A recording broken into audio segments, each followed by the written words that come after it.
May mga bagay tayo na nagagawa mali man o tama, na masasabing hindi sinasadya. Pero minsan may mga sinasadya tayong bagay na iniisip natin na mabuti naman ang kahihinatnan.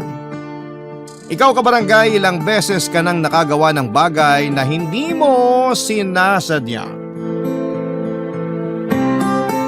Dear Papa Dudut, ako po si Mona, 61 taong gulang na. Noong isang taon po ako nag-retire sa aking pinagtatrabahang kumpanya. At ang ikukwento ko ay nangyari noong taon din na yon. Ako po ay biyuda na, 10 taon na din po ang lumipas. Mahal ko po ang aking nasirang asawa, may anak po kami na babae. Siya po ay si Liza. Dahil Mona po ang pangalan ko, siguro po ay may ideya na kayo na bakit Lisa ang pinangalan ko sa kanya. Opo, dahil po ito sa isang painting. Si Lisa po ay 26 years old na ngayon. Makulit po ang anak ko, Papa Dudut, dahil 10 taon na daw po akong balo ay dapat daw na mag-asawa na uli ako. Pero hindi ko na po hinahanap ang pag-aasawang muli, Papa Dudut. Masaya na ako sa kung anong estado ko ngayon. Masaya na ako na kaming dalawa ang magkasama ng anak ko. Pero sinasabi niya palagi na dahil sa trabaho niya ay hindi naman daw siya palaging nasa bahay at kasama ko. Pinapadala po kasi siya sa iba't ibang parte ng Pilipinas ang anak ko para alamin ang lagay ng mga branch ng kumpanya nila. Hindi ko na lamang po babanggatin ang kumpanya pero maganda po ang trabaho ng anak ko doon at mas maganda po ang sweldo niya. Hindi ko naman po inaasahan ang sweldo niya dahil may sarili naman akong pensyon na matatanggap buwan-buwan. Dahil sa tagal ko din naman pong nagtrabaho. Masaya lamang ako sa magandang sweldo niya dahil mas makakaipon siya habang maaga bago siya makapag-asawa kung sakali.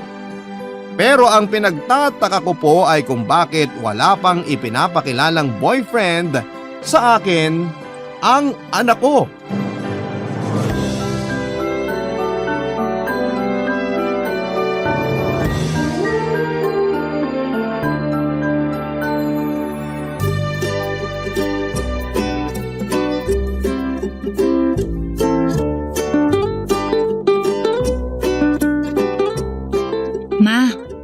Ay nako, ayang ka na naman. Alam ko na yung mga ganyan mo. Po? Wala naman po akong sinasabi. Wala pa pero pasimula ka na. Ma, ano naman ang sasabihin mo? Na mag-asawa na uli ako. Bakit nga po ba hindi pa kayo mag-asawa uli?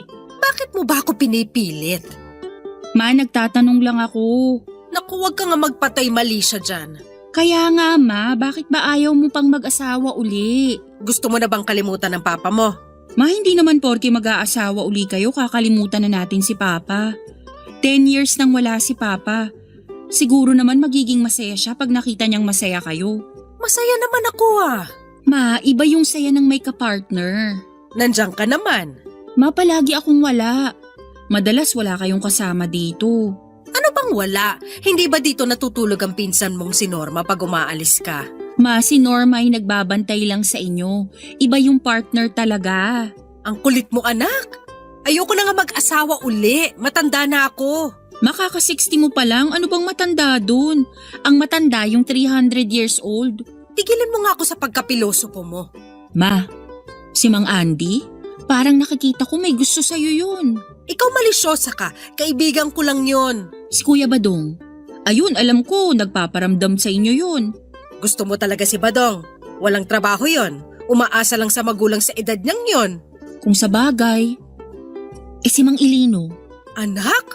Pa 100 years old na ata yun. Baka bago kami makasal, piyuda na naman ako. Sobra ka ma. Sinasabi ko lang ang totoo, lahat naman tayo papunta ron. Si Kuya Georgie. Ayun, matagal nyo ng kaibigan yun. Kung sa bagay, okay naman si Georgie. Ayan. Pero may taga-makeup ako, taga-tahi ng damit. Ano ka ba? Para lang kami magkumari nun. Ha?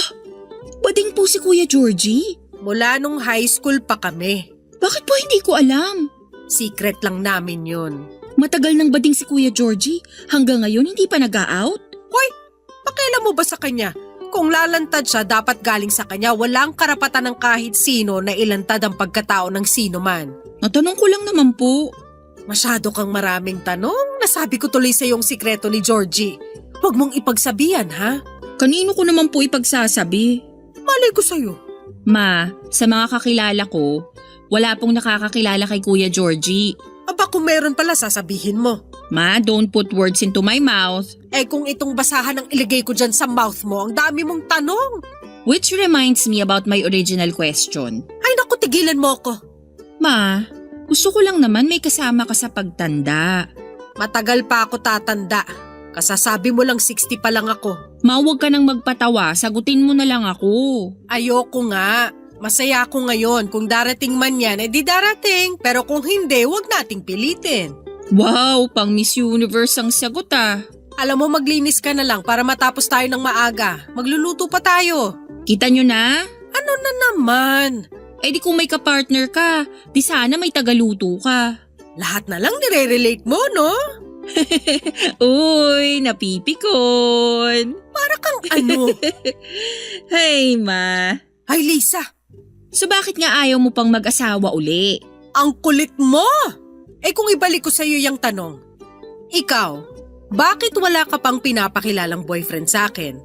Teka, wag mo sabihing, OMG! Paano ako magkakaapo? Bunganga mo, mang. May mga nanliligaw sa akin kaso wala pang spark. Spark. Pag umapoy ka dyan sa kaartihan mo.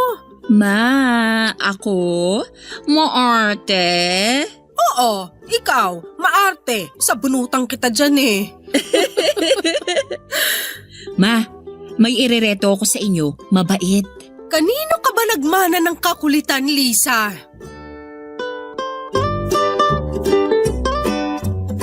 Papa Dudut, napakakulit ng anak ko.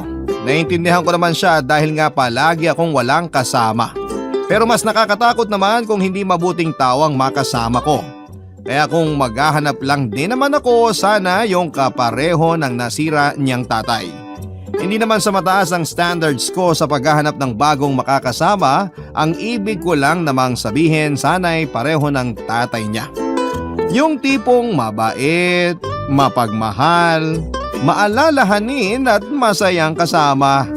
Sana yang apat na katangian na yan ang maging katangian na kung sino mang makikilala ko. Kung darating man siya. Hindi ko alam, Papa Dudut, kung dapat ba na nandun lahat yung apat na katangian na yon. O kahit kulang ng isa papatusin ko na. Pasensya na kung nakakainis ang sinasabi ko, pero kung susundin ko ang gusto ng anak ko, ang gusto ko lang naman ay maging maligaya. Hindi lang ako, kundi pati siya. Pero isang sorpresa pa lang inihanda ng anak ko nang hindi ko namamalayan.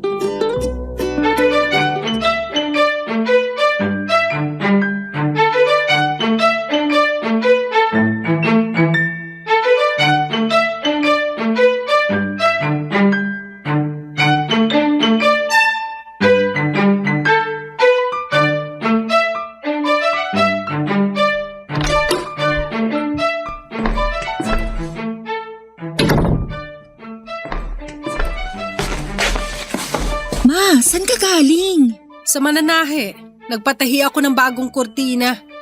Ay, may kasama ka pala, hindi mo sinabi. Good evening po. Good evening po. Ma, si Nelson. Ikaw bata ka. Darating pala ang boss mo, hindi ka nagsabi. Sana hindi na muna ako umalis at nang nakapagluto. Ayos lang po, ma'am. Hindi naman ako gutom. Ma, hindi ko boss si Nelson. Ay, sorry. Akala ko kayong boss ng anak ko. Katrabaho mo siya, anak? Hindi po. Boyfriend ko po siya, ma. Ah, okay. Ano? Pasensya na kayo sa anak ko, palabiro talaga yan. Seryoso po siya. Yes, ma. Seryoso ako. Ako nga, Lisa, wag mo na namang pinagtitripan, ha? Dinamay mo pa yung katrabaho mo. Ma, hindi ko nga siya katrabaho. Bakit parang ayaw mong maniwala? Ay, anak, tigilan mo na yan. Totoo po. Bakit ayaw niyong maniwala? Sandali, sino ka ba talaga? Boyfriend ko nga, ma. Nak, halika sandali. Usap tayo sa labas. Mahal, sandali lang ah. No problem.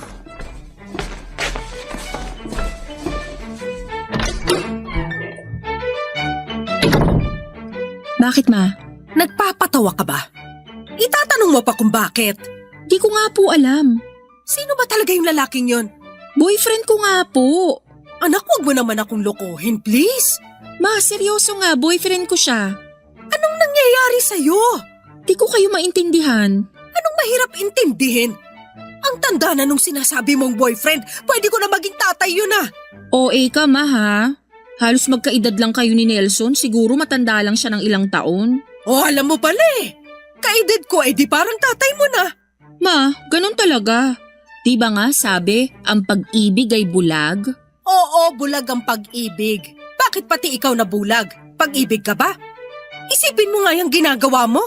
Ma, boses mo naman. Baka matinig ka ni Nelson. Siguro nga mas tamang marinig niya. Baka sakaling siya ang magising sa kahibangan nyo. Ma, sobra ka naman. Naku Lisa, hiwalayan mo yan. Hindi magandang pangitain yan. Ma naman, bigyan mo ng chance si Nelson.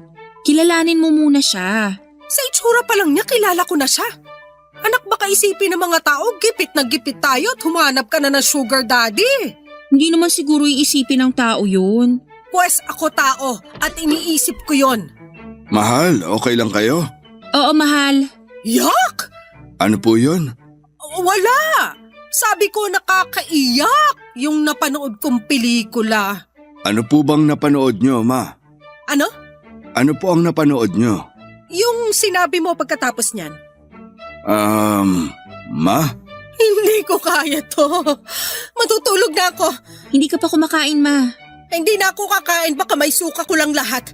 Good night! Okay lang mama mo? Hayaan mo na. Basta yung pinag-usapan natin, ha? Oo naman. Uuwi na din ako para makakain mama mo. Sige, ingat ka. Papa Dudut, hindi ako makapaniwala. Oo, hinahanapan ko ng boyfriend ang anak ko pero hindi ko siya hinahanapan ng guardian. Papa Dudut, nalaman ko na 63 years old na pala si Mang Nelson. Matanda pa sa akin yun ng 3 taon. Hindi ko maintindihan kung ano bang kalokohan ang tumatakbo sa utak ng anak ko. Kundi hindi ako hinahanapan ng mapapangasawa ay pumatol naman siya sa sobrang tanda na sa kanya. Saka kung kumilos yung lalaking yon ay feeling 21 anyos. Halata naman na gurang na siya. Hindi malaki ang tiyan niya pero ang lapad niya. Hindi naman siya mataba pero ganon ata pag nagkakaedad parang lumalapad ang katawan. Nainis nga ako noong makilala ko siya. In-extend pa ang inis ko kasi halos araw-araw na nandun si Nelson sa bahay namin. Hindi naman sila masyadong nag-uusap ni Lisa, nabubwisit ako na para siyang reporter at halos lahat ay tinatanong sa akin. Hindi ko alam Papa Dudut pero sa palagay ko ay kailangan kong gumawa ng paraan kung paano sila mapaghihiwalay na dalawa dahil hindi ko matake ang lahat ng mga nangyayari ng panahong yon, Papa Dudut. Barangay Love Stories. Barangay Love Stories. Papa Dudut, lahat na ng klase ng approach ay nasubukan ko na para lamang layuan ng anak ko yung Nelson na yon. Inisip ko na kung ayaw makinig sa akin ng anak ko ay dapat yung matanda ang kausapin ko para siya na ang lumayo sa anak ko. Nang kausapin ko at nasabi lahat ng gusto kong sabihin, akalain mo ba namang magsumbong sa anak ko yung huklubang yon?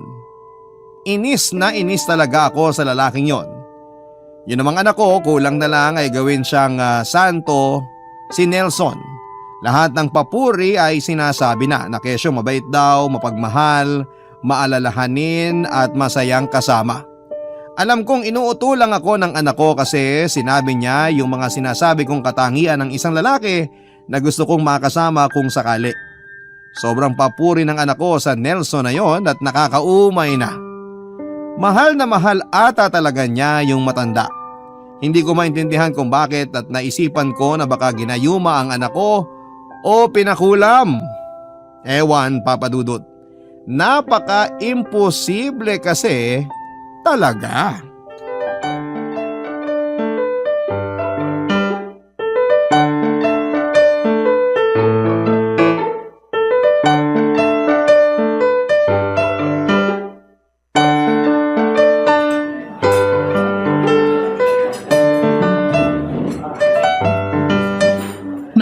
Nag-pre-order na ako ha, pero kung may gusto ka pa, ayan ang menu. Bakit mo ba ako niyaya sa restaurant na to? Mamaya na po pagkakain na natin. Naku, baka hindi ako makakain sa kakaisip kaya sabihin mo na. Ma, mamaya na. Bakit may pamamaya-mamaya ka pa dyan? Pwede mo namang sabihin ngayon na. Sandali na lang, ma. Good evening. Ayan na pala si Nelson. Sandali. Akala ko date nating dalawa to. Bakit may asungot? Ano po yon? Wala, wag mo nang pansinin si mama. Siyempre, nagdala ako ng flowers para sa magagandang mga babae. Eto sa'yo, mahal. At eto sa inyo, Huwag mo kumatawag-tawag na mahal ha? Siyempre po, hindi. Kaya nga po, mahal lang ang sinabi ko. Maupo ka, mahal. Ano bang meron at pinapunta niyo pa ako rito?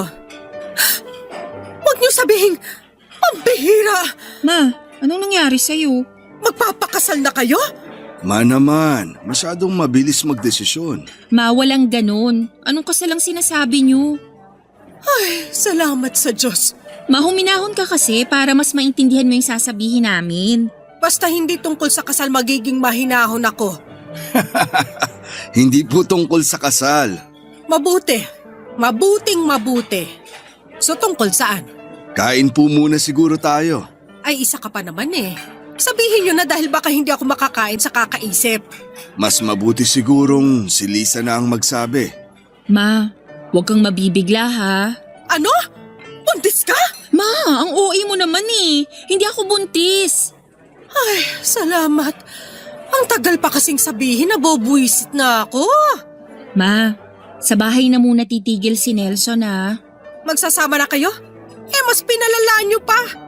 Hindi nga nagpakasal, nag-live-in naman. Ma, hindi kami magli-live-in. Pinapagawa kasi ang bahay niya kaysa mag-hotel siya. Sinabi ko na lang na doon na muna siya sa atin. Ganon din yun. Magsisiping kayo. Ma, hindi. Doon siya sa bakanting kwarto, doon sa guest room.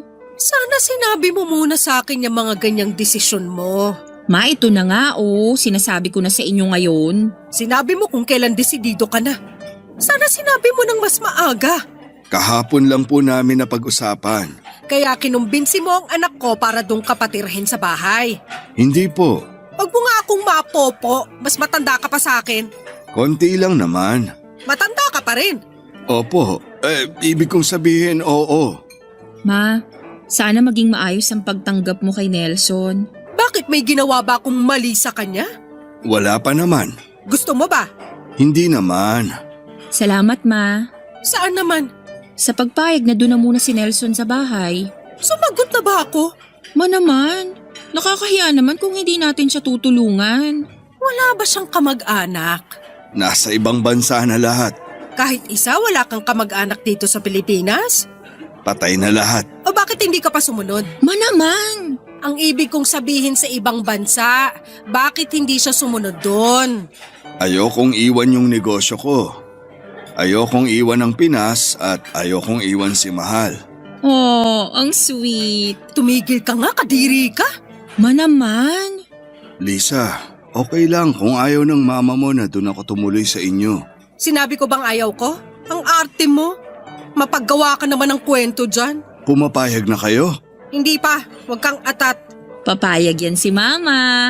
Mabait yan eh. Hoy, harap-harapan mo kung inuuto. Ma naman? So okay na ah? Bahala ka. Yay! Kahit naman hindi ako pumayag ay wala pa rin akong magagawa, Papa Dudut. Kasi pag naglambing na ang anak ko, kahit na hindi ako umuo, alam na niya ang ibig sabihin ng hindi ko ay pagkumpirmang oo sa kanyang gusto. Kaya doon nanirahan ang lalaking yon at hindi lang 1 o 2 araw kundi 10 araw. Mahigit 1 linggo kong pakikisamahan ang estrangherong yon. Papa Dudut, 1 araw pa lang siyang tumutuloy sa bahay ay naiinis na ako. Hindi naman kami close para maglakad siya sa buong bahay na naka-boxer shorts at sando lang. Ano na lang ang sasabihin ng mga nasa paligid pag nakita nila na may lalaking halos hubad na nasa bahay ng 2 babae na byuda at 1 dalaga. Gusto ko na nakasarado lamang ang lahat ng bintana, Papa Dudut, para lang huwag siyang makita.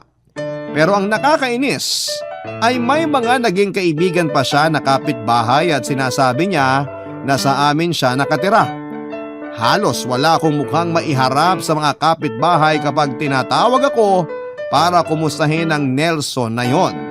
Lahat ng mga bagay na dati ay kami lang ng anak ko ang gumagawa simula nang tumuloy si Nelson sa bahay, lagi na siyang kabilang. Nasisira na yung bonding namin ng anak ko dahil sa inis ko sa lalaking yon.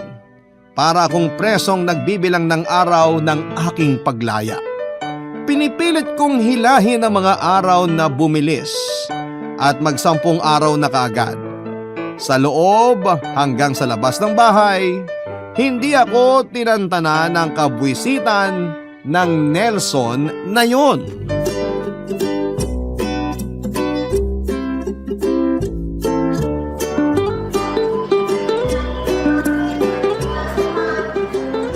Maano ba yan? Naiwan mo bang pustiso mo? Anong naiwan? Siyempre hindi. Mula nung umalis tayo sa bahay hanggang ngayon na nandito tayo sa grocery, hindi ko pa nakikita ang ngipin mo. Bakit anong gusto mo? Bitbitin ko sa palad ko ang pustiso ko para nakikita mo. Naman eh. Ibig kong sabihin, ngumiti ka naman. Ano ako baliw? Ngingiti nang wala namang dapat ngitian? Ma, napakaganda ng umaga. Kaya malaking dahilan na yon para ngumiti. Ano bang maganda? Bakit nagsama ka pa ng bantay na aso? Ma, sobra ka naman kay Nelson. Ang aso sumusunod. Si Nelson, ayun oh, humihiwalay na nga sa atin. Bakit kasi kailangan mo pang isama yan? Dati naman tayo lang dalawa nag-go-grocery. Ayaw mo nun? May tagabuhat tayo ng pinamili natin. Dati naman na nagpapabuhat tayo ng pinamili sa mga bagger. Mas maganda pa kasi nakakatulong tayo sa pagbibigay ng tip sa kanila. Pero hindi naman nila tayo ihahatid hanggang bahay. Pero ngayong nandyan si Nelson, mula dito hanggang sa pagdating sa bahay, may tutulong sa ating magbaba sa kotse at magpasok sa bahay ng mga pinamili natin. May tumutulong naman sa atin dun sa lugar natin. Ma, magpasalamat na lang tayo. Saan? Mas lalo kaya siyang nakagulo sa atin. Ma, ang tahimik nga ni Nelson eh. Tumutulong din siya sa gawaing bahay. Di ko nga alam kung bakit ayaw mo nang sumamang maglinis ng bahay. Kaya kaming dalawa na lang naglilinis. Gusto kong maglinis ng bahay pero yung hindi siya kasama. Ma, wala naman pong ginagawang mali si Nelson. Mali na nasa bahay siya at lalong mali na boyfriend mo ang lalaking yun. Ma, bakit ba hindi niyo masabi ang pangalan niya? Tigilan niyo na yung pag-acknowledge sa kanya ng lalaking yun. Aba, bakit ko siya tatawagin sa first name? Hindi naman kami close. Ay naku ma, hindi ako gagalaw dito hanggang hindi niyo sinasabi ang pangalan niya. Para kang sira. Halika na. Ayoko ma, hindi ako aalis dito. Tumigil ka, hindi ka na bata. Ang tanda mo na para magagaganyang ka pa. Basta, hindi ako aalis sa kinakatayuan ko. Oo na. Hindi ko na siya i-acknowledge na lalaking yun.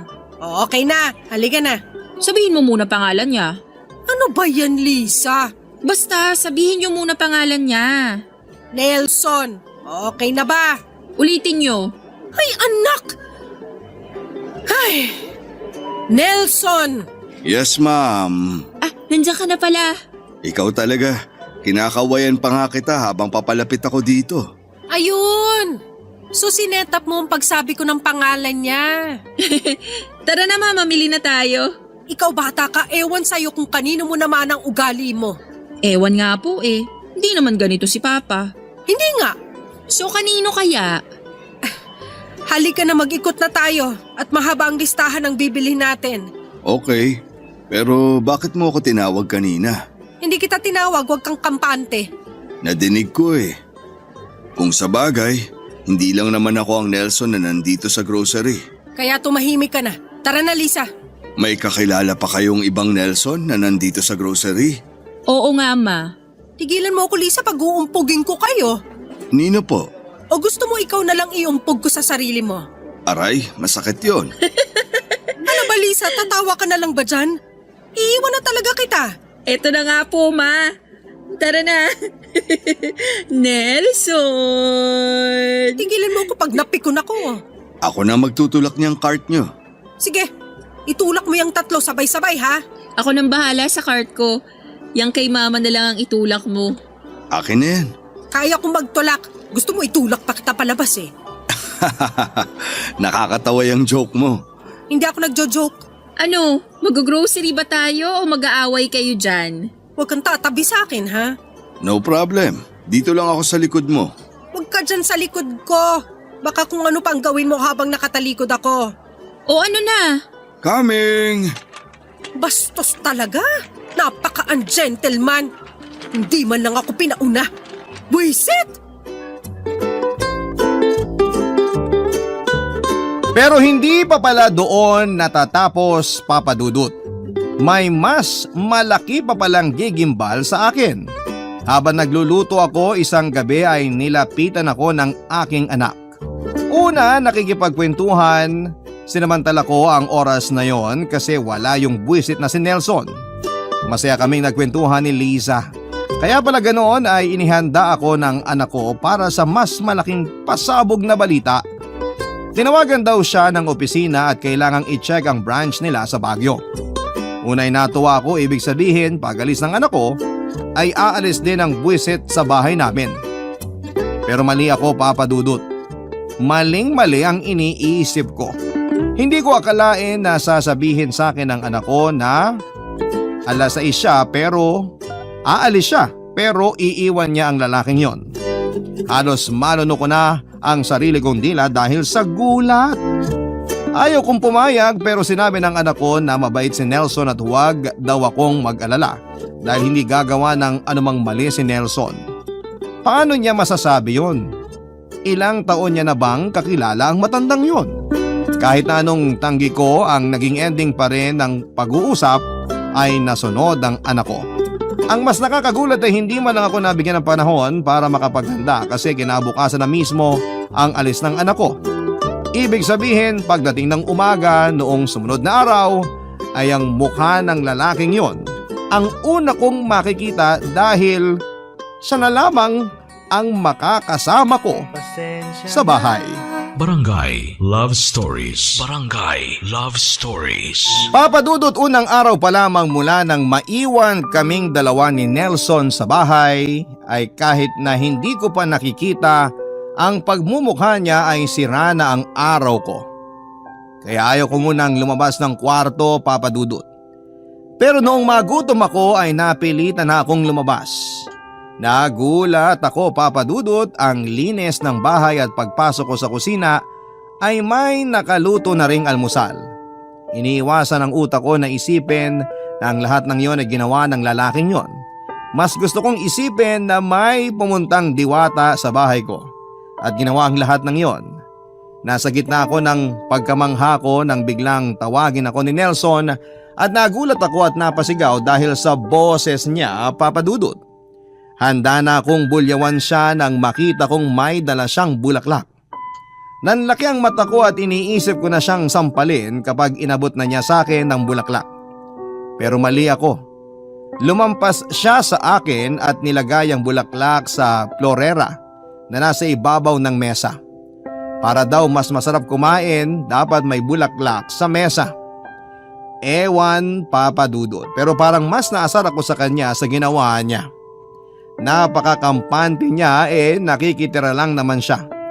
Pinakialamanan niya ang paglilinis at pagluluto sa bahay at parang sinasabi niya na mali ako buong buhay ko na hindi ako naglalagay ng bulaklak sa lamesa. Hindi ko alam kung hanggang kailan ko kakayanin ang presensya ng lalaking yon. Gusto ko siyang paalisin kaya lang baka sumama ang loob ng anak ko. Dapat ang anak ko mismo ang magpaalis sa kanya. Kaya humihiling na lamang ako na pagkalooban ako ng mahabang pasensya para sa lalaking yon.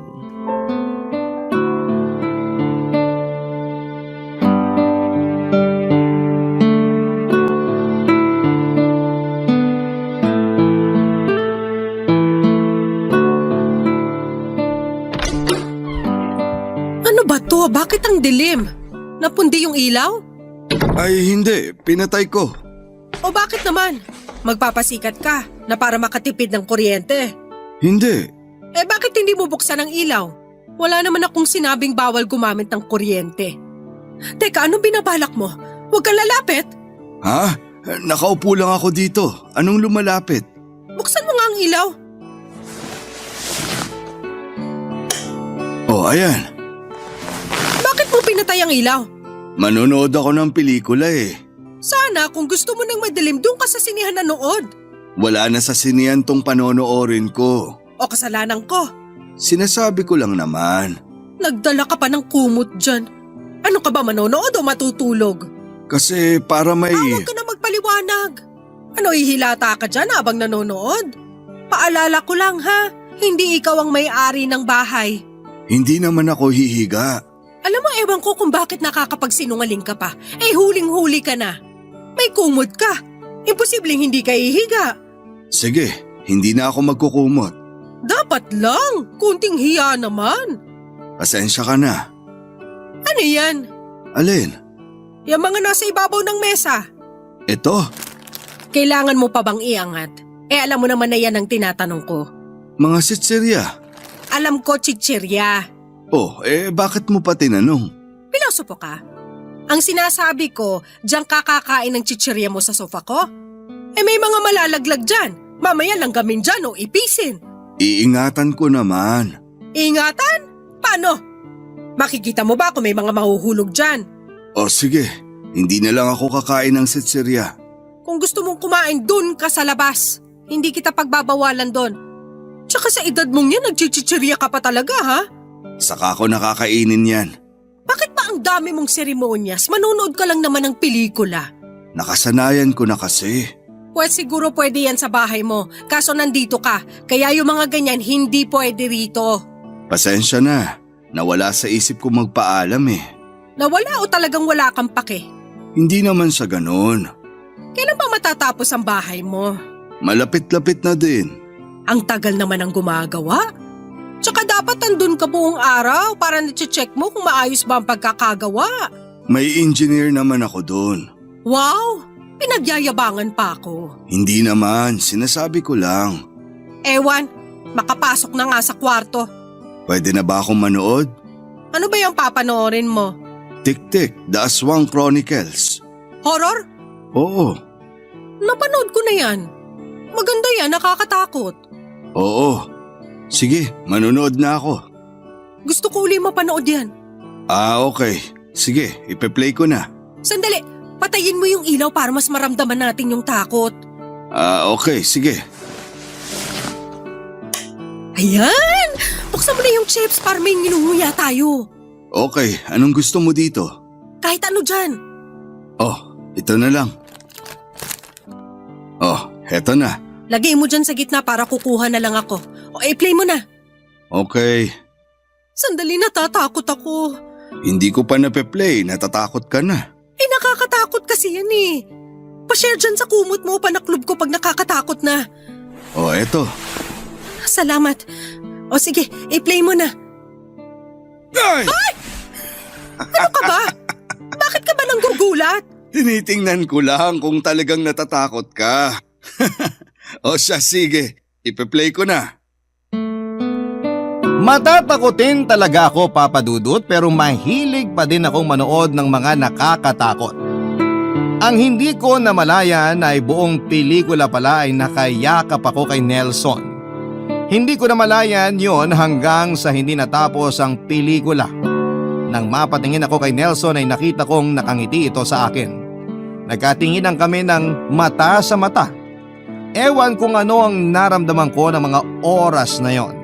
Hindi ako nagalit, hindi din ako nahiya. Nung una, nagpatay mali siya na lamang ako. Pero buong gabi ay hindi ako nakatulog sa kakaisip sa mga nangyari. Papa Dudut, hindi ko alam kung anong nangyayari sa akin ng mga oras na yon. Kinabukasan nga, tinanghali ako ng gising dahil nga napuyat ako sa kakaisip. Paglabas ko ng kwarto gaya ng nakaraan, malinis at maayos na ang bahay. May naluto at nakahanda ng almusal at gaya din noong nakaraan, napapasok si Nelson ay may dalang bulaklak. Tiningnan ko ang mesa, nandun na ang florera at may bulaklak na ito. Wala nang ibang florera para paglagyan ng hawak na bulaklak ni Nelson. Pagharap ko sa kanya ay nagulat ako nang inabot niya sa akin ang dalang bulaklak. Hindi ko alam kung bakit hindi ako nagalit o nagulat. Ngumiti na lamang ako at nagpasalamat Papadudot sa 5 araw na kami lang ang magkasama ay nagkagaanan kami ng loob. At kahit na hindi namin pinag-uusapan ay parang nahuhulog na kami sa isa't isa. Napakasaya ko sa pag-aalaga ni Nelson sa akin. Naramdaman ko ulit ang pakiramdam na may nag-aalaga sa akin at nagising na lamang ako sa isang ilusyon nung araw na parating na ang anak ko.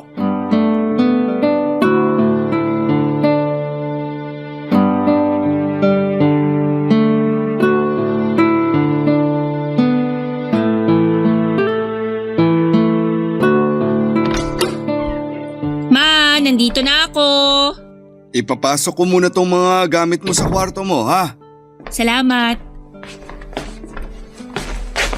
Ma, ano, nabibingi? Sorry, hindi kita narinig. Ang lakas-lakas ng boses ko eh.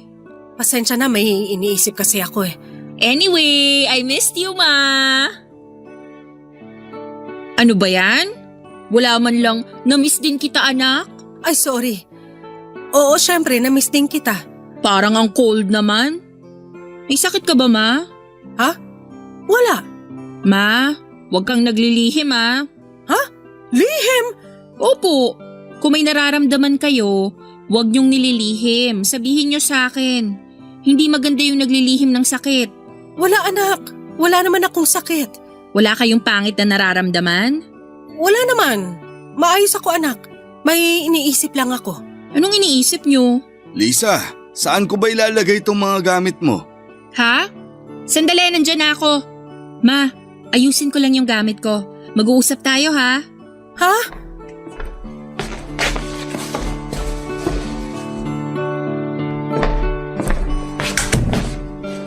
Bakit ka lumabas sa kwarto? Siyempre, baka mamaya magbibihis si Lisa. Sana kinausap mo muna siya. Mamaya na kami mag-uusap. Ikaw, kinausap mo na ba siya? Hindi pa. Bakit? Natatakot ako. Baka magalit sa akin ang anak ko. Hindi ka sigurado dyan. Malay mo naman, iba ang maging reaksyon niya. Malay lang yan. Paano kung magalit siya? Anak ko yun. Siguro, mas kilala mo ang anak mo kaysa sa akin. Oo naman. Eh di alam mong hindi siya mababaw na tao. Nelson, kahit anong sabihin natin, mali ang naramdaman natin. Walang mali. Naging totoo lang tayo. Pero girlfriend mo ang anak ko. Ma, Ay ano ba? Anak! anong nangyari, Ma? Ilang araw lang akong nawala, naging mali-mali ka na? Lalabas muna ako, ha? Baka may kailangan kayong pag-usapan. Meron talaga.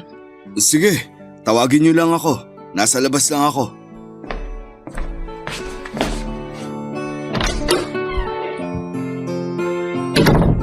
Anak, kumain ka na ba? Opo. Baka gusto mong kumain uli, may niluto si Nelson na nilagang bulalo dyan. Wow! Bakit napawaw ka sa bulalo? Hindi po sa bulalo. Doon po sa pagtawag nyo kay Nelson ng Nelson at hindi ng lalaking yon. Kasi, Kasi ano, nalaman nyo na mabait talaga si Nelson. ha? Oo. Yes! Sa wakas! So hindi na kayo galit sa kanya? Anak? Hindi na nga kayo galit sa kanya. Thank you po, Ma. I love you. Ma, anong nangyayari? Nelson! Oh, bakit? Ano nangyari? Si Mama. Sandali, kukuha ako ng tubig. Ma, anong nangyari sa inyo? Anak, patawarin mo ako. Bakit, Ma? Anak. Ano ba yun, Ma? Sabihin mo na. Anak, hindi ko sinasadya. Abang wala ka, nagkagustuhan kami ni Nelson. Anak, patawarin mo ko. Ayokong ilihim sa'yo. Pero pinapangako ko, hindi na ako makikialam sa relasyon niyo. Ma! Sorry, anak. Yes! Yes! Yes! Papadudot, takang-taka ko sa reaksyon ng anak ko. Hindi ko alam kung may nangyari ba sa kanya sa Baguio hanggang sa may inamin siya sa akin. Plinano niya pala talaga ang lahat. Pati ang pag-alis niya, ginusto niyang iwan kami ni Nelson para mas magkakilala kami. Hindi pala niya talaga boyfriend si Nelson kundi isang matagal ng kliyente na naging matalik niyang kaibigan. Dahil open sa kanya si Nelson tungkol sa buhay nito, nang maikwento ni Nelson na naghahanap siya ng babaeng pakakasalan ay bigla daw akong naisip ng anak ko. Sa 5 taon na naging magkaibigan sila ay kilalang kilala na ni Lisa si Nelson kaya alam niyang mabuting tao ito. Kaya matapos ang 5 taon na paghihintay ay sinakatuparan na ni Lisa ang kanyang plano. Gusto niya talaga kaming magkalapit dahil para sa kanya ay bagay kami ni Nelson. Hindi direktang inireto sa akin ni Lisa si Nelson dahil alam niyang tatanggihan ko kagad ito. Kaya nag-isip siya ng ibang paraan at ayun na nga ang ginawa niya. Pinapangako ni Lisa si Nelson na huwag bibitaw sa plano. At magtiis lang ng kaunti na siya namang ginawa ni Nelson. Dahil nagkagusto na daw ito kaagad sa akin sa unang pagkikita pa lamang namin. Bagamat nagigilty ay hindi din maamin ni Nelson sa akin ang totoo. Ayaw niya sa kanya manggaling ang katotohanan dahil baka ma-misinterpret ko pa siya, Papa Dudut. Nagtagumpay ang anak ko, mahigit 1 taon na ang relasyon namin ni Nelson at masayang masaya kami kahit na hindi pa kami kasal. Si Lisa nga pag tinatawag niyang Nelson si Nelson ay palagi kong pinagsasabihan na pa ang itawag niya. May boyfriend na din ngayon ang anak ko sa wakas. Kaya pala hindi pa siya nagrerelasyon ay nangako siya sa sarili niya na hindi siya magbo-boyfriend hanggat hindi ako nagkakaroon ng mamahalin at magmamahal sa akin. Salamat po Papa Dudut sa pagbasa ng aking makulit pero nakakatuwang kwento. Ang inyo pong forever kapuso at kabarangay, Mona. Nagustuhan ng iyong napakinggan? Ituloy yan via live stream sa www.gmanetwork.com/radio. Barangay LS 97.1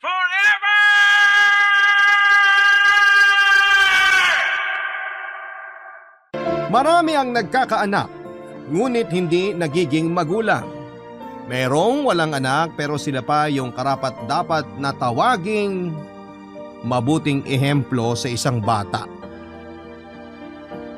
Ikaw kabarangay, anong handa mong isakripisyo para maitaguyod ang anak na hindi nanggaling sa'yo? Dear Papa Dudut, nagkaroon na ba kayo ng isang espesyal na laruan? Ako kasi ay oo. Yon ay ang teddy bear na niregalo sa akin noong Christmas party namin noong grade 6 ako. Yun po ang unang laruan ko, Papa Dudut, kaya naman mahal na mahal ko ang teddy bear ko. Saksi po kasi ang laruan kong yon sa mga lungkot at saya na pinagdaanan ko. Lalo na noong kabataan ko, Papa Dudut. Pero bago ko po palawakin ang kwento ko ay gusto ko po munang magpakilala sa inyo. Ako po si Jethro, 40 years old. Nagtatrabaho bilang maintenance technician sa isang electronic company dito sa Antipolo, Rizal. Papa Dudut, avid listener po ako ng Barangay Love Stories at gustong-gusto ko po kasi ang mga istorya ng buhay, pag-ibig at pag-asa na ume-ere sa programa ninyo. Ang sabi ko sa sarili ko balang araw ay magpapadala ako ng sulat sa inyong istasyon para ikwento ang mga naranasan ko na magsisimula noong 18 years old ako. Ulila na po kami sa mga magulang ng ate Myra ko at siya na lamang ang kasama ko sa buhay at sa maliit naming nirerentahang kwarto. Si ate po ang nagpapaaral sa akin simula high school pero hindi na po niya ako kayang sustentuhan noong magkolehiyo ako. Dahil maliit lang naman ang perang kinikita niya bilang cashier sa isang 24 hours convenience store. Tapos ay nabuntis pa siya ng boyfriend niya at hindi pinanagutan. Ako po ang kasakasama ni ate sa mga check-up niya sa ospital hanggang sa panganganak niya sa lying-in. At hanggang sa pag-aalaga sa pamangking kong si Archie, ako po ang nakatoka Papa Dudut.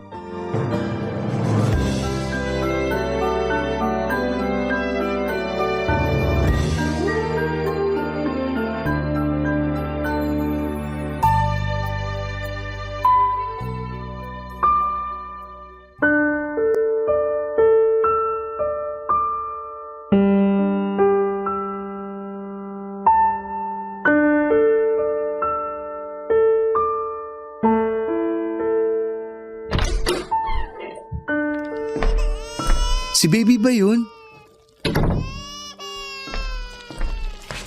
O Jetro, nandiyan ka na pala. Puntahan mo nga muna yung batang maingay na yun. Nakakarindi na kasing iyak niya eh. Tahan ka na, baby. Andito na si Tito.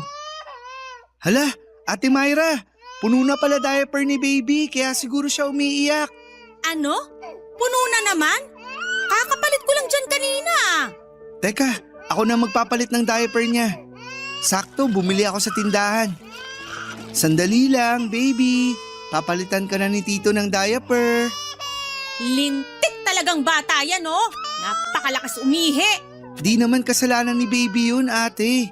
Sino may kasalanan? Yung kapitbahay nating chismosa na kani-kanina lang pinuntahan ako rito sa bahay natin para pagsabihan na patahimikin ko sa kaiiyak yung batang yan?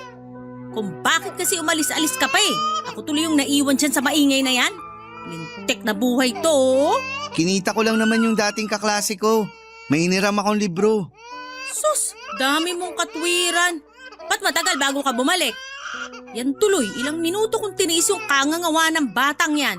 Kung makapagsalita ka, parang hindi mo anak si baby ah. Ayan, okay ka na. Bago na diaper mo. Huwag ka nang umiyak. Ayoko naman talaga sa batang yan. Ikaw lang ang may gusto dyan. Kung pwede lang na itapon ko na yan sa basurahan o ipalapa sa mga asong kalye, gagawin ko eh. Para wala nang sagabal sa buhay ko. Dagdag gastos pa kasi. Hirap na nga ako mag-budget eh. Hindi ka ba kinikilabutan sa mga sinasabi mo sa anak mo? Magdahan-dahan ka naman sa pananalita, ate. Hindi naman niya naiintindihan yon. Kaya ano bang kinakatakot mo dyan? Di nga niya naiintindihan. Pero naririnig ng Diyos mga sinasabi mo sa baby mo. At mali yun kasi nanay ka niya. Dapat mahal mo siya at hindi mo sinasabihan ng mga masasamang bagay. Ate naman? Kahit ano pang sabihin mo, hindi na magbabagong nararamdaman ko para dyan sa batang yan. Para sa akin, peste yan sa buhay ko. Kung di siya dumating, edi hindi ako iwanan ng boyfriend ko, di ba? Sana magkasama pa rin kami ngayon. Masaya lang. Walang iniisip na kung ano. Sana talaga hindi na lang nabuo yung batang yan sa tiyan ko. Dun ka sa ex-boyfriend mo magalit, hindi sa anak mo. Saka paano mo nasasabi yan? Pareho naman kayo nag-enjoy habang ginagawa yun. Ulitin mo nga yung sinabi mo. Puro kayo pasarap. Pareho naman kayong takot sa responsibilidad. Bastos ka! Bastos ka rin kasi. Masama na bang magsabi ng totoo? Hindi. Pero yung mga sinasabi mo, yun masama yun. Bata-bata pa ng pamangkin ko para iparamdam mong hindi mo na siya mahal. Nanay ka pa naman niya. Paano na lang paglaki niya? Sige nga. Sino na lang magiging kakampi niya kung harap-harapan mong pinapakita na ayaw mo sa kanya? Hindi ko alam. Problema ko pa ba yun? Saka andyan ka naman. Mukha nga magkasundo kayo kaya baka ikaw na lang maging kakampi niyan kung yun ang pinoproblema mo. Para ka namang ewan, Ate Myra. Huwag mo na kasing ipilit sa akin na magustuhan ko yung batang yan. Sapat na yung binuhay ko siya at inire sa mundong to. Buti nga kahit papaano binibilang ko pa yun ng gatas at diaper eh. Kulang na nga sinasahod ko. Sandali nga, maiba tayo. Nakahanap ka na ba ng mapapasukan? Tandaan mo, Jetro, hindi ko na kayang suluhin yung gastusin natin ha. Nadagdagan pa tayo ng palamunin. Ay, meron na, kaso part-time lang. Tinulungan ako makapasok ng kaibigan ko sa burgera na pinagtatrabahuan niya. Duty ko bandang hapon, 4 na oras lang. Ano? Bakit part-time lang? Plano ko kasi mag-enroll ng vocational course para maipagpatuloy ko pa rin yung pag-aaral ko. Sus, sagabal lang yan eh. Gusto ko makapagtapos, ate. Graduate ka naman ng high school ah. Ba't hindi ka pa makontento? Taas ng pangarap mo. Kung wala kang bilib sa akin, wag mo na lang akong pagsalitaan ng di maganda. Di ka kasi nakakatulong. Kalalaki mong tao, masyado ka madrama. Pweh! Mabuti pa, patulugin mo na lang yung batang yan. Kakainis, tumitingin pa sa akin. Buisit. Para pong nakakahawang sakit kung ituring ni Ate Myra si Baby Archie samantalang wala naman pong ginagawang masama sa kanya ang anak niya. Sa katunayan, ang gwapo at ang amo po ng mukha ni Baby. Kaya hindi ko maisip kung paanong patuloy siyang inaayawan ni ate ng panahon na yon. Dahil sa kagustuhan kong ipagpatuloy ang pag-aaral ko ay nag-working student ako, Papa Dudut. Pero kumuha lamang ako ng vocational course na may kinalaman sa trabaho ko sa kasalukuyan. Kailangan ko po kasing pirmeng kumita ng pera dahil walang katulong ang ate ko sa mga gastusin sa bahay namin. Tapos ang baby pa po kaming inaalagaan na masasabi kong ako na ang tumatayong tatay.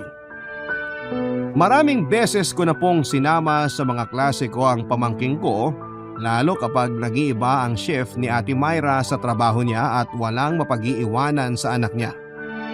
Mabuti na lamang dahil hindi issue sa school na pinapasukan ko ang pagsama ko sa pamangkin ko na walang ginawa kundi matulog lang naman, Papa Dudut. Unwanted baby po ang pamangkin kong si Archie. Laging sinasabi ni Ate Myra na wala sa plano ang pagkakabuo sa anak nila. At madalas ay sinisisi din niya ang pamangkin ko kung bakit siya iniwan ng boyfriend niya. Bilang kapatid, galit ako sa mga ganong klaseng lalaki. Yun bang hindi mo kayang panagutan ng responsibilidad mo sa pamilya mo kaya ginusto mo na lamang na tumakas? Pero hindi ko rin po mapigilang mainis o magtanim ng sama ng loob sa ate ko dahil sa trato niya sa anak niya. Hindi niya kasi mahal si Archie, Papa Dudut. Kaya hindi katakataka na lumaking salat sa pag-ibig, kalinga at atensyon ng ina ang pamangkin ko. Lumipas po ang 2 taon, nakagraduate ako sa kurso kong may kinalaman sa pagtiteknisyan. Nakapasok po ako sa kumpanya na hanggang ngayon ay pinagtatrabahuhan ko pa rin at naging maayos naman ang lahat. Nagdaan pa po ang ilang pang mga taon nang magkaroon po ng bagong relasyon si Ate Myra sa katauhan ni Eman. Naging regular customer niya ito na laging tumatambay sa pinagtatrabahuhan niyang convenience store para kumain ng siopaw. Yun pala ay pinupormahan na niya si ate. Noong nagkapalagayan sila ng loob ay doon na po siya niligawan ni Eman. 10 taong gulang na po noon si Archie samantalang 28 na ako. Ilang buwan matapos maging mag-on ni na Ate Myra at Eman ay nag-live-in po sila. Bale sa bahay na po umuwi noon si Eman, bagay na kinaiinisan ko dahil napakatamad at napakakalad pa niya sa bahay namin. May trabaho naman po si Eman, boy siya sa isang car wash shop di kalayuan sa barangay namin. Pero mabisyo po ang live-in partner ng ate ko. Mahilig siyang magsabong at mag-inom na nagiging dahilan ng madalas nilang pag-aaway ni Ate Myra, Papa Dudut. Tapos ang kinakainis ko ay pinapalo pa niya si Archie kahit wala namang ginagawang masama sa kanya ang pamangkin ko, Papa Dudut.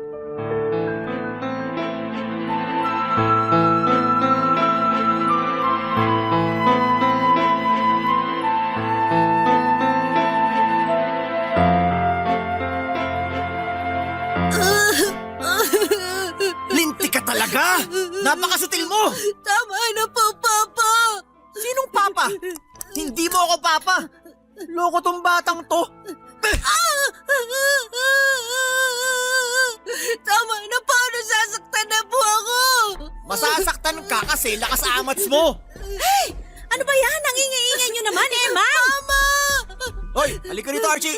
Hindi pa ako tapos sa yung mokong ka! Bitiwan mo nga kung bata ka! Eman, ano na naman bang ginawa sa'yo ni Archie? Ba't di mo tanungin yung magaling mong anak? Ikaw na lang sumagot kasi wala rin ako mapapala rito. Archie, sinabing tumigil ka na sa kakaiyak eh! Anong nangyayari dito? Bakit umiyak si Archie? Tito! Ay naku! Bahala na nga kayo dyan! Yung niluluto ko doon nasusunog na! Tahan na Archie. Nandito na si Tito. Kuya Eman, ano na namang ginawa mo sa pamangkin ko? Huwag ka sa akin magtanong. Ba't di yung engot na yung tanungin mo? Nang malaman mo na nakakabwisit yung ginawa niya. Archie, ano bang ginawa mo? Yung damit po ni Papa, ginamit ko pong pamunas nung natapon ko yung tubig kanina. O, tingnan mo. Di ba naman isa't kalahating tanga eh? Kaya bago-bago ng damit ko tapos gagawin lang basahan. Nasaan bang utak mong bata ka? Nasa talampakan? Ikaw tong tanga. Anong sabi mo? Sabi ko, tanga ka. Kasi pati bata, pinapatulan mo. Anong pagsabihan mo ng maayos yung bata? Hindi yung sinasaktan mo. Paano mo naman nalaman na sinaktan ko yan? Eh wala ka pa naman dito. Hindi naman iiyak ng ganyan si Archie kung hindi mo pinalo. Akala mo ba hindi ko alam na sinasaktan mong pamangkin ko? Baka masuntok kita. Sige, gawin mo! Akala mo di ako gaganti? Sumusobra ka na sa pananakit mo sa pamangkin ko! Akala mo atrasan kita? Pakayabang mong patpating ka. Lampa ka naman. Sinong lampa? Aray! Tama na po! Ha? Sino sa atin lampa? Ay, anak ng teteng! Jethro! Anong ginawa mo kay Eman? Mahal! Ayos ka lang ba? Paano ko magiging maayos? Pinadugo ng magaling mong kapatid tong labi ko. Bagay lang yan sa'yo. Masyado ka kasing mayabang. Abalintig na to ah. Tumahimik na nga kayo! Nagluluto lang ako doon tapos nagsuntukan na kayo rito, mga buwisit kayo! Sisihin mo yung kapatid mo. Masyadong pakialamero. Ate, sinasaktan ng baliw na yan si Archie. Wala akong pakialam. Ano ka mo? May kasalanan naman yung pamangkin mo kaya tama lang naturuan siya ng leksyon ni Eman. Kita mo? Ayaw mo lang kasing maniwalang pulpul yung pamangkin mo. Mas pulpul ka. Naririnig mo ba sinasabi mo, ate? Ayos lang sa'yo na pagbuhatan ng kamay ng lalaking yan si Archie. Kasi para sabihin ko sa'yo, bata yung anak mo. Kung kasalanan niya, pwede niyo naman pagsabihan ng maayos. Huwag niyo lang saktan. Kaya lumalaking spoiled kasi lagi mo kinakampihan eh. Hoy Archie! Tumahimik ka na sa kaiiyak mo ha? Ako sasampal sa'yo! Kayo naman, manahimik na kayo dahil palalayasin ko kayo, mga buwisit kayo! Bakit ako damay dyan? Gusto ko lang turuan ng leksyon yung anak mong engot. Huwag mong tatawaging engot si Archie ha. Namumuro ka na. Sinabing manahimik na kayo!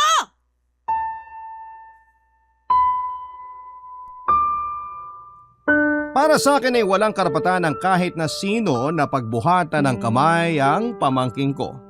Na halos ako na ang nagpalaki. Kaya ganun na lamang ang galit ko kay Eman Papadudut. At wala akong pakialam kung nagpang-abot pa kami ng gabing yon. Maipagtanggol ko lamang si Archie. Kahit sinong matinong tao ang mananakit ng musmus ay papatulan ko talaga. Walang kalaban-laban ang pamangking ko sa kanya tapos ay ginaganon lamang niya. Nakakasama lang po ng loob yung mas kinampihan pa siya ni Ate Myra na para bang hindi sinakta ng sarili niyang anak. Nang mga panahon na yon ay lalong nadagdagan ang sama ng loob at hinanakit ko sa sarili kong kapatid. Pero mas nang ibabaw po ang pagwo-worry ko kay Archie.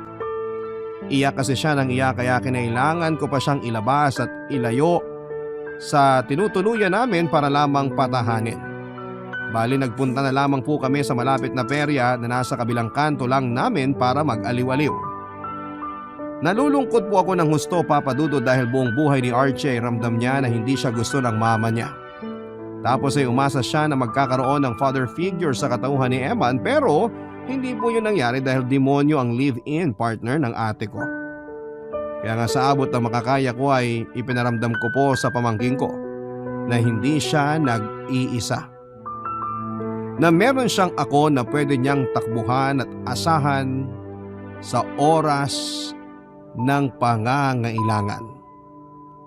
Palibhasa nakikita ko kasi sa kanya yung batang ako. At ayoko pong maranasan niya yung pakiramdam na walang nagmamahal sa kanya habang lumalaki siya.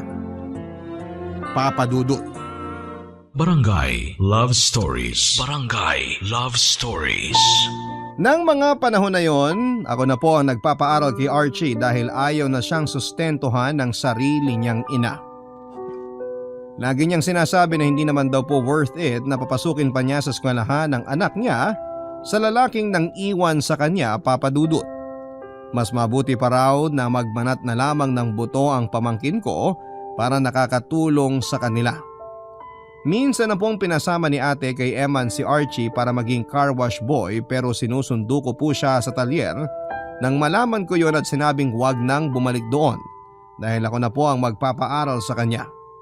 Kahit naman papaano may trabaho ako at wala akong sinusustentuhang anak o asawa.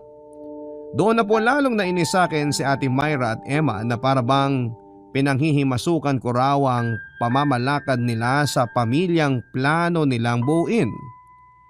Pero para sa akin ay may karapatan si Archie na makapag-aral at hindi nila yon dapat ipagkait sa pamangkin ko.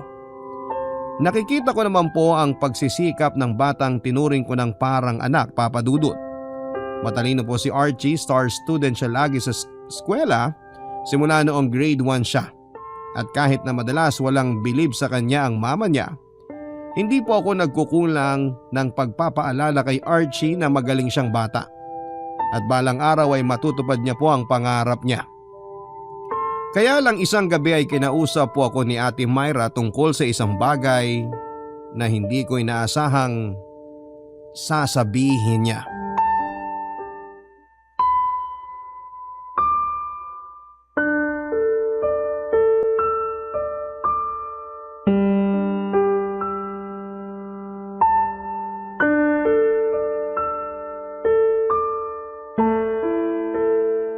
Gusto mong umalis na ako sa bahay natin, ate? Narinig mo sinabi ko, di ba? Di ka naman bingi. Ayoko nang paulit-ulit. Pero saan ako pupunta? Pati ba naman yan, problema ko pa? May trabaho ka naman. Siguro may ipon ka kaya kayang-kaya mo magrenta ng tutuluyan mo. Hindi ko lang maintindihan. Bakit kailangan mo akong paalisin? Ay, Jetro, hindi ka ba talaga makaramdam? Masyado nang masikip tong bahay natin para sa ating apat. Tapos lagi pa kayo nag-aaway ni Emma, nakakapikon na.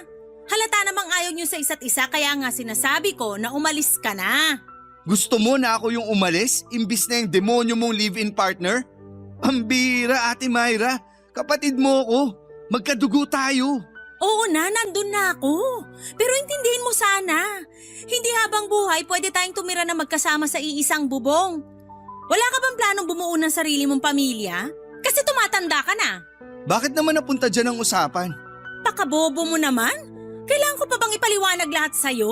Oo, kasi hindi ko maintindihan. Buntis ako, Jetro. Ha? Magkaka-baby na kami ni Eman. Lalaki na pamilya namin kaya magiging masikip na tong bahay sa ating lahat. Alam nga namang paalisin ko si Eman, tatay siya na magiging anak ko. Kaya nga ikaw na lang mag-adjust. Kaya mo namang buhayin sarili mo eh. May trabaho ka na, kumikita ka na. Pero paano si Archie? Isasama ko siya, ate. Hindi mo pwedeng isama si Archie. At bakit hindi? Anak ko pa rin siya. Ako pa rin nanay niya. Nanay ka, pero ako ang nagpapaaral sa kanya. Ako ang nagmamahal sa kanya, hindi ikaw. Sa mata ng Diyos at sa batas ng tao, mas may karapatan ako kay Archie. Kaya wag ka na makipagtalo. Nag-usap na kami ni Eman. Siya na raw magpapaaral sa anak ko kaya hindi mo na kailangang isipin yung tungkol sa bagay na yon. Sarili mo na lang isipin mo, Jetro. Hindi mo na kailangan panghimasukan yung pamilya namin. Ate ba talaga kita? Kasi kung oo, bakit ganyan ka kasama sa sarili mong kapatid? Matanda ka na. Huwag mo nang pagsiksikan sarili mo sa puder ko kasi ginawa ko na yung parte ko na buhayin at pag-aralin ka nang mamatay sina nanay at tatay. Bigyan mo naman ako ng karapatang isipin yung kapakanan ko. Hindi yung sumasabit ka lagi sa buhay ko. Walang masama sa ginagawa ko kasi kinakausap kita ng maayos. Ikaw to naglalagay ng kulay sa mga nangyayari. Hindi na ba pwedeng magbagong isip mo, ate? Di naman ako nagkukulang sa pag-aambag sa bahay natin eh. Ba naman yan, Jetro? Di mo pa rin gets? Ayaw na nga kitang kasama kasi sagabal ka sa pamilya namin ni Eman. Lubayan mo na kami. Hayaan mo na kami maging buong pamilya. Hirap mo naman paintindihin. Bobo ka ba? Ay... Kung wala ka nang sasabihin, magsimula ka na magligpit ng gamit mo. Yung spasyo mo kasi plano namin gawing karugtong ng tinutulugan namin para lumaki-laki. Kaya sana sa makalawa, nakaalis ka na. Si Archie, pupuntahan ko pa rin dito si Archie, ate. Di puntahan mo. Huwag mo lang tatangayin anak ko kasi magkakabaranggayan tayo. Hindi naman kita inaalisan ng karapatan sa kanya kasi pamangkin mo pa rin siya. Pero pag gumawa ka ng bagay na hindi ko gusto, di ako magdadalawang isip na ipakulong ka. Hindi naman kailangang umabot sa ganun. Dahil di naman ako kriminal, ate. Kapakanan lang ni Archie ang iniisip ko. Siyempre mahal ko yung pamangkin ko. Simula bata yan, ako na nag-alaga sa kanya. Dahil ikaw na sarili niyang ina, walang pakialam sa kanya. Manahimik ka na ha? Totoo naman sinasabi ko ah. Mas mahal mo pa yung Emma na yan kaysa sa anak mo. Tapos ngayon bigla mong sasabihin na gusto mong magpakananay kay Archie? Ginagalit mo talaga ako, Jetro? Baka gusto mong pagbawalan kitang makita pamangkin mo. Sige! Ate naman, mahal na mahal ko si Archie. Huwag mo naman siyang ilayo sa akin. Kaya nga manahimik ka na sa mga panunumbat mo. Kung makapagsalita ka parang hindi kita binuhay nung bata ka. Hoy, para sabihin ko sa'yo, kung masamang ina nga ako sa anak ko, sana nauna na ako naging masamang ate sa'yo. Sana noon pa lang pinabayaan na kitang manlimos dun sa kalye para damputin ka ng mga otoridad at dalin sa bahay ang punan. Pero ginapang kita, pinakain, pinag-aral. Gusto ko lang naman na umalis ka na sa bahay namin, tapos hindi yung dami mo pang sinasabi, nakakainit ka ng ulo. Labag po sa loob ko na paalisin ni Ate Myra sa nirerentahan naming apartment pero wala na akong nagawa nang bigyan niya ako ng palugit. Para sa kanya ay siksika na raw kami sa maliit na paupahang yon kaya dapat na magkanya-kanya na kami. Tapos na rin daw ang responsibilidad niya sa akin at matanda na ako para hindi bumukod. Saka nang ipagtapat niya pong buntis siya sa anak nila ni Emma ay lalo ko pong naramdamang wala na akong puwang sa pamilya nila. Nakakatampo lang kasi kapatid niya ako pero kung paalisin niya ako ay para akong ibang tao. Nang makahanap ako ng rerentahang apartment malapit sa pinagtatrabahuhan ko ay umalis na nga po ako sa poder ng ate ko, Papa Dudut. Sa pag-iisa ko sa 4 na sulok ng maliit na kwartong inuupahan ko, naramdaman ko po yung labis na lungkot. Yun din ang eksaktong pakiramdam ko noong magkasunod na namatay ang mga magulang namin dahil sa sakit at aksidente. Opo, inalagaan ako at pinag-aral ni Ate Myra. Pero hindi naman kami ganon ka-close, Papa Dudut. Madalas ay sinusungitan niya ako noong bata ako kaya naman takot po ako sa kanya. 6 na taon po ang tanda sa akin ni Ate Myra, 14 anyos ako nang maulila kami at 20 naman noon si ate. Meron na siyang trabaho. Sa kabila ng mga tampo ko sa kanya ay mahal ko po ang ate ko dahil pamilya ko siya. Kaya lang dahil sa pagpapaalis niya sa akin sa bahay nila, naipon na lang ng naipon yung sama ng loob ko sa dibdib ko para sa sarili kong kapatid. Doon na ako nagpakabisi sa trabaho para hindi ko na nga po maalala yung lungkot na nararamdaman ko. Pero hindi ko pa rin po mapigilang isipin si Archie lalo na nung iyak siya ng iyak. Nang araw na umalis ako sa bahay nila. Kaya nga kahit ayokong makita ang kapatid ko at ang live-in partner niya ay pumupunta pa rin ako sa kanila para dalawin ang pamangkin ko, Papa Dudut.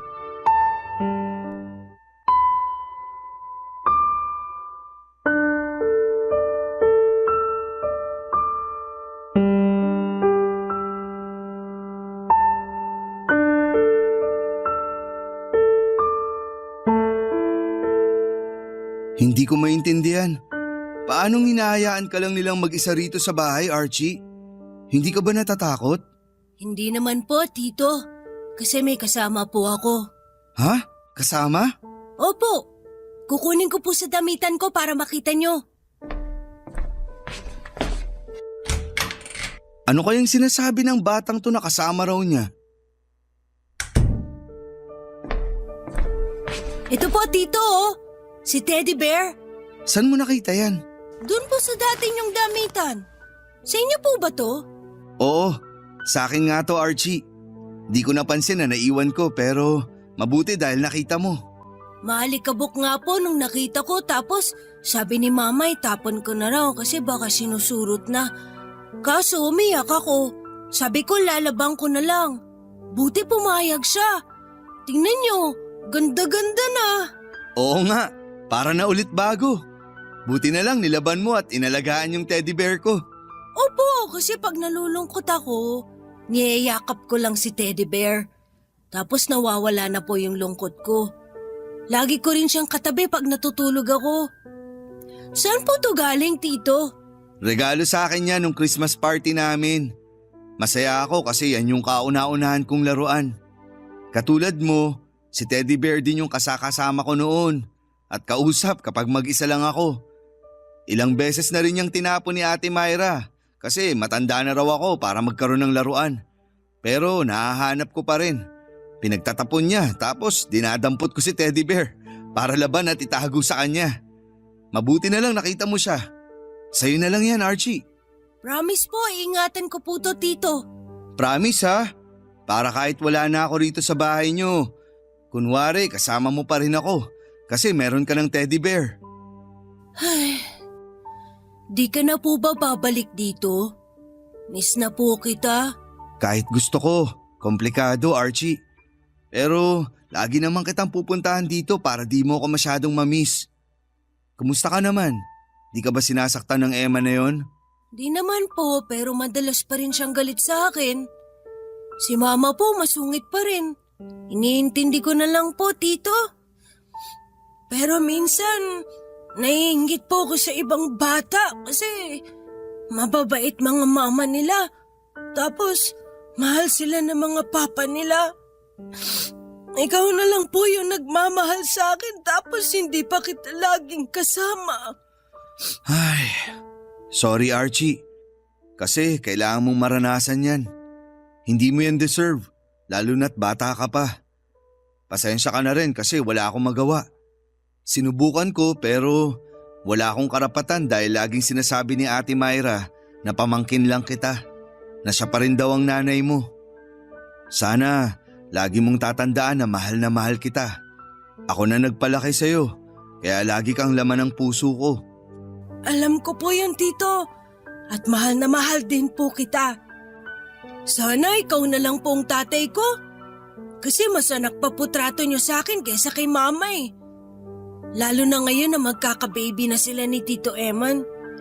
Pero may napapansin po ako kay Mama, Tito. Huwag po kayo maingay na sinabi ko sa inyo ha. Ha? Ano yun? Nakikita ko siya laging may kausap sa cellphone. Tinatawag niya pong babe. Hindi po yun yung tawagan nila ni Tito Eman eh, kaya sure ako na ibang tao yun. Masama nagsisinungaling, Archie. Sigurado ka ba sa sinasabi mo? Opo! Tapos lagi na po silang nag-aaway ni Tito Eman. Naririnig ko, sinasabihan niya si Mama na may ibang lalaki. Sinasabi naman ni Mama na wala, na nag-iimbento lang si Tito Eman. Pag nagsisigawan na po sila, natatakot ako eh. Kaya nagtataklob ako ng kumot tapos niyayakap ko si Teddy Bear. Kung totoo nga yan, sana lang maisip ni Ate Myra na malaking gulo yung pinapasok niya. Magkakaanak na sila ni Eman. Tapos nakuha niya pang manlalaki. Hindi ko na talaga kilala ang ate ko. Hindi naman siya ganyan pero habang tumatagal mas lumalala siya. Sana mali ka lang ng akala, Archie. Sana hindi totoo.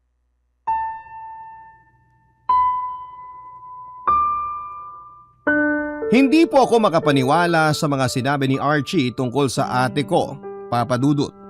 Alam ko kasi na hindi sinungaling ang pamangkin ko pero hindi ko pa po kinumpronta si Ate Myra dahil may samaan pa po kami ng loob ng panahon na yon.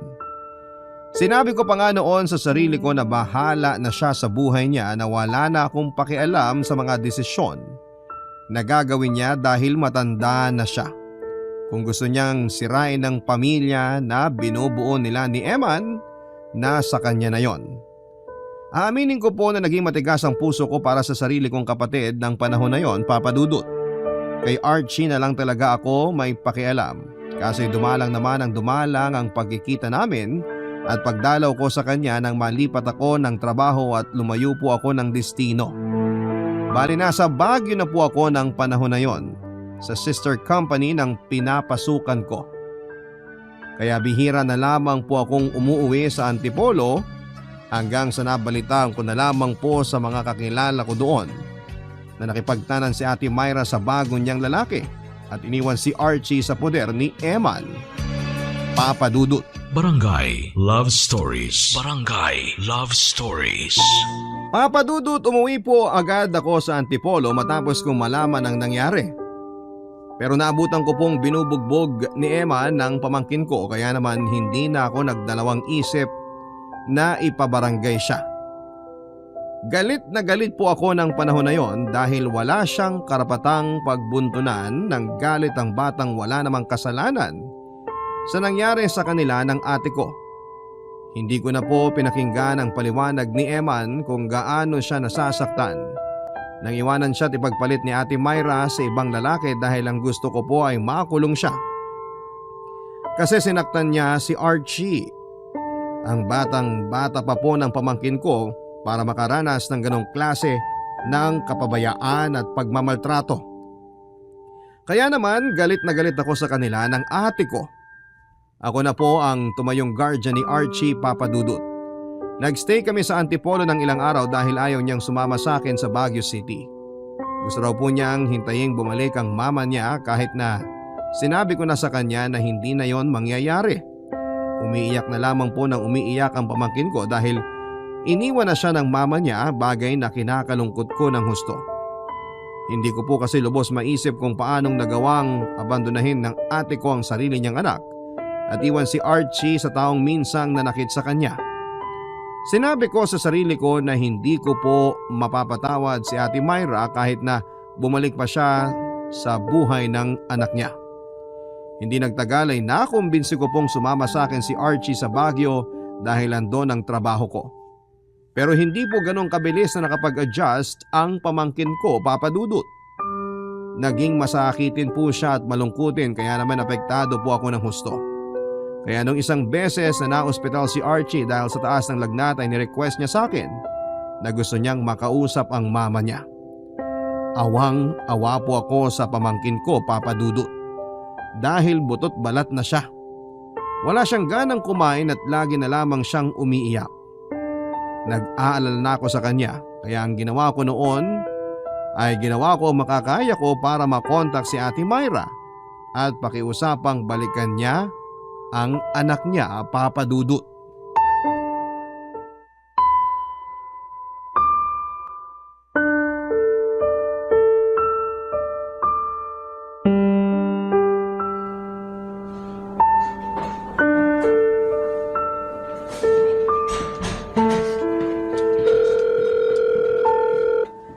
Tagal namang sagutin.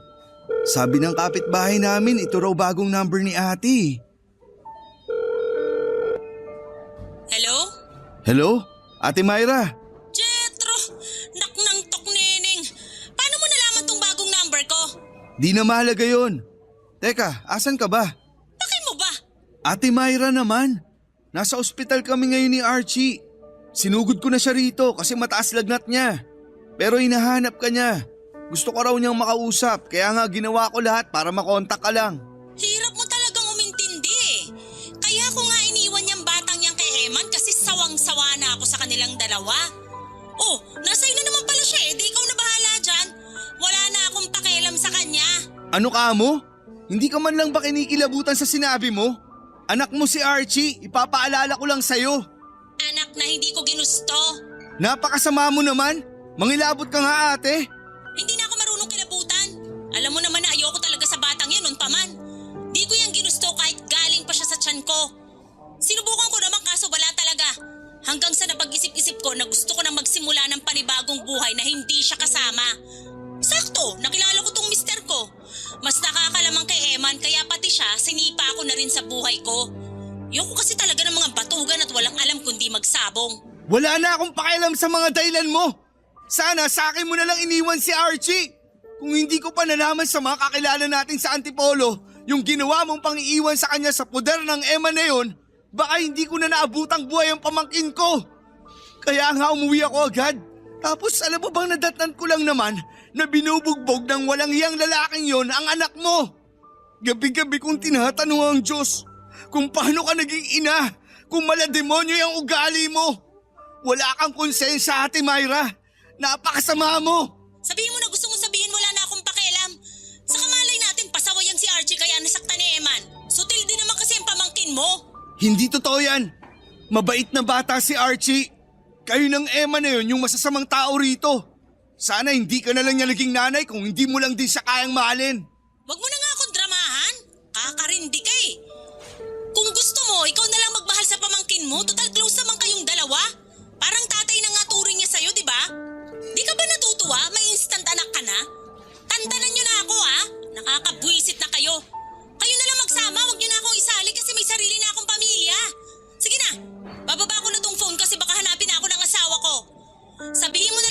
Archie na hindi na ako babalik kaya wag na siyang maghintay. At kumain ka mo siya kung gusto niyang gumaling dahil kung ayaw niya, bahala siyang mamatay. Ate Myra? Ate Myra! Ah! Ah! Ah! Ah!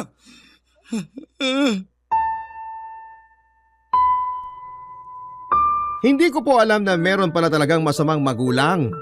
Yun po ang eksaktong pinatunayan ni Ate Myra nang hindi niya piliin si Archie at tuluyang iwanan sa poder. Sa poder ko ang pamangkin ko, Papa Dudut. Magkahalong galit at pagkadismaya ang namayani sa akin ng panahon na yon. Kung balang araw babalik man si ate sa buhay ni Archie ay gusto ko na pong ipagdamot sa kanya ang pamangkin ko dahil hindi niya deserve ang magkaroon ng anak na sa dulo ay pababayaan niya lang din. Kaya nga sinabi ko noon sa sarili ko na ako na ang tatayong tatay sa pamangkin ko. Pinaliwanag ko po kay Archie ang sitwasyon at pasalamat na lamang ako sa Diyos. Dahil sa murang edad niya ay naunawaan niya.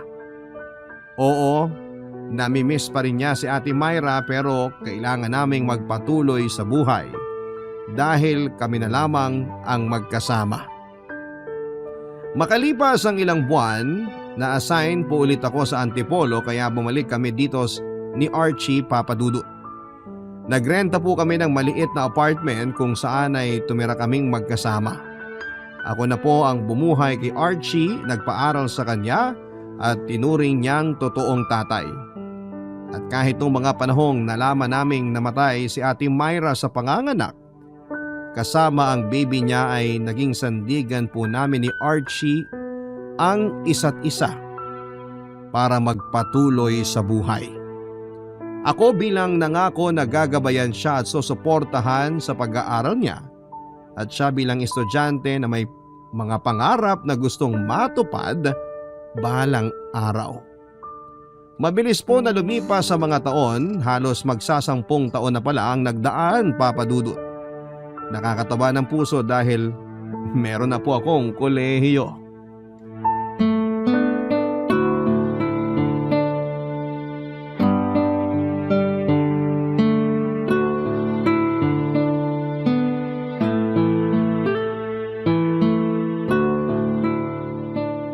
Sigurado po ba kayo na kaya nyo pag pumasok ako sa school bukas?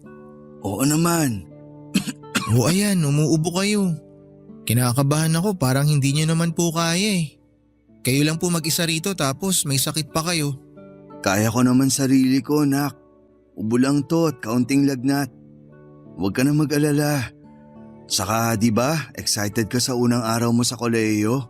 Excited po ako pero nag-aalala po ako eh. Hindi ko po kasi alam kung ano po yung mga pwedeng mangyari. Baka hindi ko po kayanin pa. Ha? Ikaw? Hindi mo kakayanin? Paano mo naman nasabi yun? Iba na po kasi yung college kesa sa senior high. Mas mahirap na. Natatakot po ako na baka mabigo ko kayo kasi di po ba nangako ako na mag-aaral po ako ng mabuti para matupad yung pangarap natin na magpupulis ako? Andun na tayo. Pero wag ka pa rin paapekto sa takot mo. Kasi hahadlangan ka lang yan sa pag-aaral mo. Kung lagi-lagi mong iisiping natatakot ka, hindi ka makakausad, nak. Saka huwag kang mag-alala. Ano't ano man mangyari, nandito lang ako para sumuporta sa'yo. Alam mo namang hindi kita iiwanan, di ba? Kailan ba kita iniwan? Pa, wala po ako natatandaan na iniwan niyo ako kahit nung bata pa lang ako. Kaya sobrang thank you po. Kasi palagi niyo akong sinasamahan. Yung alam ko po na nandyan lang kayo lagi sa tabi ko para suportahan ako. Sobrang sapat na po yun para sa akin. Dahil po doon, napapanatag ang isip ko. Siyempre, sinabi ko noon sa sarili ko na ako na yung tatayong magulang mo. Hindi ka naman iba sa akin eh. Magkadugo tayo. Hindi man kita totoong anak, tinuring naman kitang tunay na anak. Doon po ako pinakaswerte na tinuring niyo po ako na parang tunay na anak ninyo. Siguro kung wala kayo baka napariwara na ako. Kayo po yung nagligtas sa akin kay Tito Emma nung iniwan ako sa kanya ni Mama. Kaya sinabi ko po talaga sa sarili ko na pagbubutihin ko yung pag-aaral ko para maipagmalaki niyo po ako pa. Pinagmamalaki na kita kasi Marami ka nang nalagpasang pagsubok simula bata ka pa lang, Archie. Pinagmamalaki na kita sa pagiging matapang, matatag at maintindihin mo. Hindi mo lang alam na ikaw yung inspirasyon ko sa buhay para magsikap at magpatuloy. Mahal na mahal ko po kayo, Papa. Kasi dahil po sa inyo nagkaroon ako ng tatay. Dati kasi, inggit na inggit ako sa mga kaibigan at kaklase ko na may mababait na tatay. Ako, wala. Laging sinasabi ni Mama na kasalanan ko raw kung bakit siya hiniwalayan ng tatay ko. Kasi raw dumating ako sa buhay nila. Wala kang kasalanan. Wag na wag mong sisisihin sarili mo dahil lang sa pareho silang walang kakayahan maging mabuting magulang sa'yo, Archie. Tandaan mo lagi na blessing ka sa mundong to. Blessing ka sa akin kasi binigyan mo ko ng dahilan para lalong magsumikap sa buhay. Alam nyo pa, wala nga akong mabuting tatay pero meron naman po akong mabuting tito. Tapos ngayon, papa ko na rin kayo. Kaya thank you po talaga. Sana Papa gumaling ka na agad para hindi na ako mag-alala. Gagaling din ako. Huwag ka sabi mag-alala. Kaunting pahinga lang to. O siya, matulog ka na. Maaga pa klase mo bukas. Hindi ka pwedeng malate. Sige po, good night po Papa. Promise, uuwi po ako na maaga pagkatapos ng klase namin bukas. Tapos kukwentuhan ko po kayo kung ano yung mga nangyari sa araw ko. Hihintayin ko, nak. Good night din sa'yo. I love you po. Mas love kita, anak.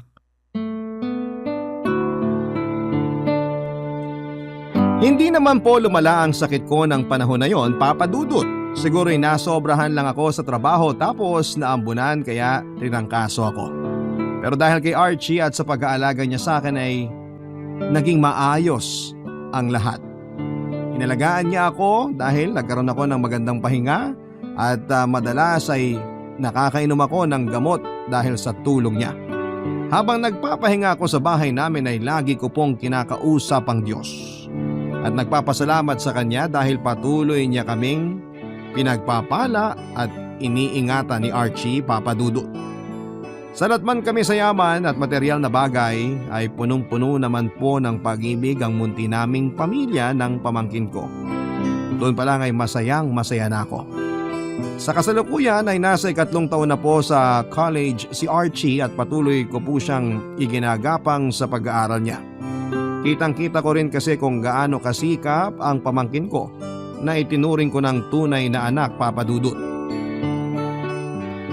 Kung tatanungin ako ng mga kabarangay natin kung wala ba akong planong bumuo ng sarili kong pamilya, wala na po dahil masaya na akong kasama si Archie. Masaya na akong maging tatay sa kanya at magulang, bagay na hindi nagawa ni Ate Myra sa sarili niyang anak. Siguro ganon talaga, kung ano yung pagkukulang na naranasan natin, ayaw nating ipasa sa mga mahal natin sa buhay. Kaya nga araw-araw ay ginagawa ko ang lahat para mapunan ng pagkalinga, pag-ibig at pagsuporta ang puso ni Archie para pag tumanda na siya ay hindi na niya maipasa sa magiging anak niya yung mga malulungkot at masasakit na bagay na naranasan niya simula pagkabata. Maraming salamat po, Papa Dudut, sakaling mapili po ninyong i-ere ang storya ng buhay naming magtiyuhin. Sana po ay kinapulutan po ito ng aral at inspirasyon ng ating mga kabarangay. Lagi po kami nakatune in sa inyong istasyon at para sa amin ni Archie, ang Barangay LS po ang number 1. God bless po and more power sa inyo. Ang inyong forever kapuso at kabarangay, Jetro. Nagustuhan ng iyong napakinggan? Ituloy yan via live stream sa www.gmanetwork.com/radio.